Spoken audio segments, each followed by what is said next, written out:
اب جس وقت برسیمہ نصیحت کرتا تو سارا وقت اس کی نگاہیں شہزادی کے چہرے پر جمی رہتیں۔ شیطان لڑکی کو ناز و انداز سکھاتا اور وہ سراپائے ناز و نین اور رشک کمر اپنے انداز و اطوار سے برسیمہ کا دل لبھاتی، حتیٰ کہ برسیمہ نے الگ چارپائی پر بیٹھنے کے بجائے لڑکی کو ساتھ ایک ہی چارپائی پر بیٹھنا شروع کر دیا۔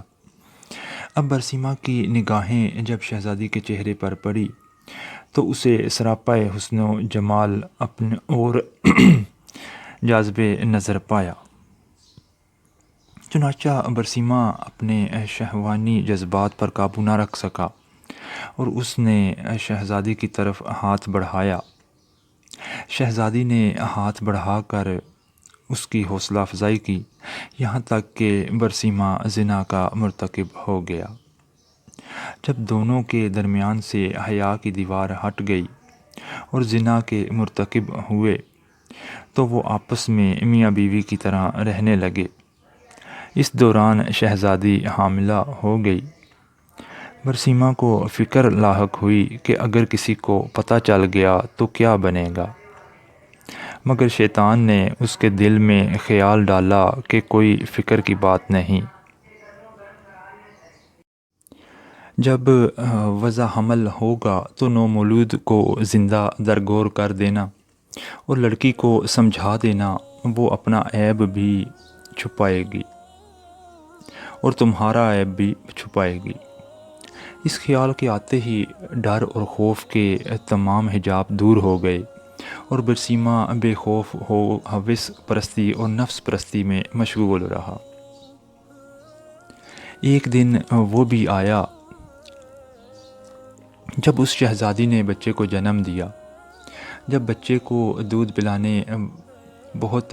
پلاتے ہوئے بہت عرصہ گزر گیا تو شیطان نے برسیمہ کے دل میں خیال ڈالا کہ اب تو 1.5 سال گزر گئے ہیں، بادشاہ اور دیگر لوگ بھی جنگ سے واپس آنے والے ہیں، شہزادی تو ان کو سارا ماجرا سنا دے گی، اس لیے تم اس کا بیٹا کسی بہانے سے قتل کر دو تاکہ گناہ کا ثبوت نہ رہے۔ چنانچہ ایک دفعہ شہزادی سوئی ہوئی تھی تو برسیمہ نے اس بچے کو اٹھایا اور قتل کر کے اس گھر کے صحن میں دبا دیا۔ ماں تو ماں ہی ہوتی ہے۔ جب وہ اٹھی تو اس نے کہا، میرا بیٹا کدھر ہے؟ برسیمہ نے کہا، مجھے تو کوئی خبر نہیں۔ ماں نے ادھر ادھر دیکھا تو بیٹے کا کہیں سراغ نہ ملا۔ چنانچہ وہ اس سے خفا ہونے لگی تو شیطان نے برسیمہ کے دل میں بات ڈالی کہ دیکھو یہ ماں ہے، اپنے بچے کو ہرگز نہیں بھولے گی۔ پہلے تو نامعلوم بتائی یا نہ بتاتی، اب تو یہ ضرور بتائے گی، لہٰذا اب ایک ہی علاج باقی ہے کہ لڑکی کو بھی قتل کر دو تاکہ نہ رہے گا بانس اور نہ بجے گی بانسری۔ جب بادشاہ آ کر پوچھے گا تو بتا دینا کہ لڑکی بیمار ہوئی اور مر گئی۔ جیسے ہی اس کے دل میں یہ بات آئی تو کہنے لگا کہ بالکل ٹھیک ہے۔ چنانچہ اس نے لڑکی کو بھی قتل کر دیا اور لڑکے کے ساتھ ہی صحن میں دفن کر دیا۔ اس کے بعد وہ اپنی عبادت میں مشغول ہو گیا۔ کچھ مہینوں کے بعد بادشاہ سلامت واپس آئے۔ اس نے بیٹوں کو بھیجا کہ جاؤ اپنی بہن کو لے آؤ۔ وہ برسیمہ کے پاس آئے اور کہنے لگے کہ ہماری بہن آپ کے پاس تھی، ہم اسے لینے آئے ہیں۔ برسیمہ ان کی باتیں سن کر رو پڑا اور کہنے لگا کہ آپ کی بہن بہت اچھی تھی، بڑی نیک تھی اور ایسے عبادت کرتی تھی، لیکن وہ اللہ کو پیاری ہو گئی۔ یہ صحن میں اس کی قبر ہے۔ بھائیوں نے جب سنا تو رو دھو کر واپس چلے گئے۔ گھر جا کر جب وہ رات کو سوئے تو شیطان خواب میں بڑے بھائی کے پاس آ گیا اور وہ اس سے پوچھنے لگا کہ بتاؤ تمہاری بہن کا کیا بنا؟ وہ کہنے لگا کہ ہم جنگ کے لیے گئے ہوئے تھے اور وہ اسے برسیما کے پاس چھوڑ کر گئے تھے۔ وہ اب فوت ہو چکی ہے۔ شیطان کہنے لگا، وہ بہن فوت نہیں ہوئی؟ اس نے پوچھا کہ اگر فوت نہیں ہوئی تھی تو پھر کیا ہوا تھا؟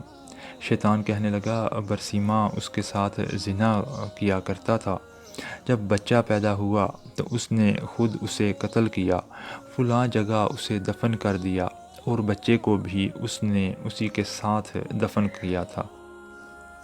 اس کے بعد وہ خواب میں ہی اس کے درمیانے بھائی کے پاس گیا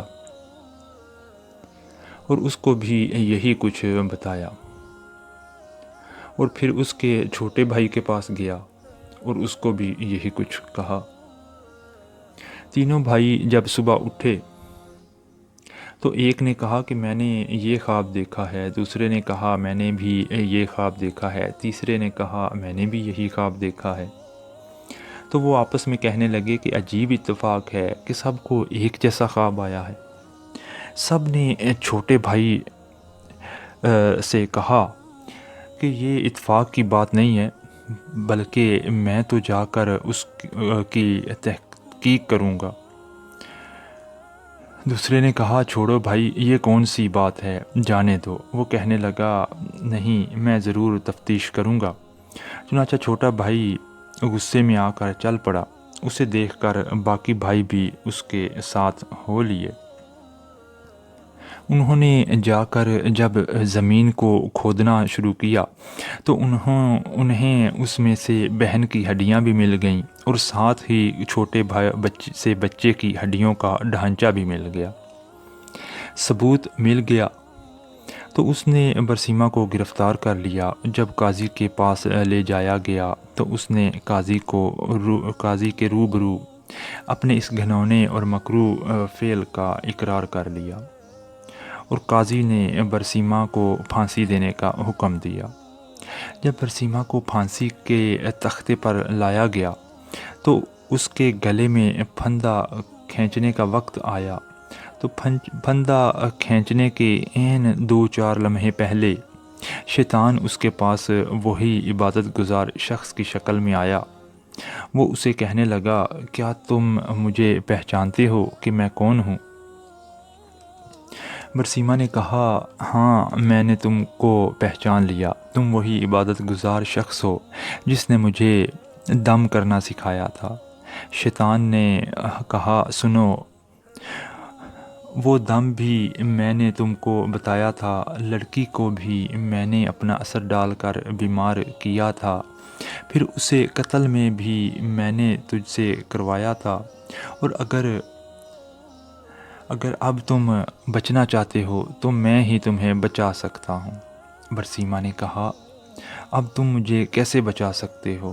شیطان نے کہا، تم میری ایک بات مان لو، میں تمہارا یہ کام کر دیتا ہوں۔ برسیما نے پوچھا، میں آپ کی کون سی بات مانوں؟ شیطان نے کہا، بس یہ کہہ دو کہ خدا نہیں ہے۔ استغفر اللہ۔ برسیما کے حواس باختہ ہو چکے تھے۔ اس نے سوچا کہ چلو میں ایک دفعہ یہ کہہ دیتا ہوں، پھر پھانسی سے بچنے کے بعد دوبارہ اقرار کر لوں گا۔ چنانچہ اس نے کہہ دیا، خدا موجود نہیں ہے۔ عین اسی لمحے کھینچنے والے نے رسا کھینچ دیا، اور یوں اس عبادت گزار کی کفر پر موت ہو گئی۔ اس سے اندازہ لگائیے کہ شیطان کتنی لمبی پلاننگ کر کے انسان کو گناہ کے قریب کرتا چلا جاتا ہے۔ اس سے انسان خود نہیں بچ سکتا، بس اللہ تعالیٰ ہی اسے بچا سکتا ہے۔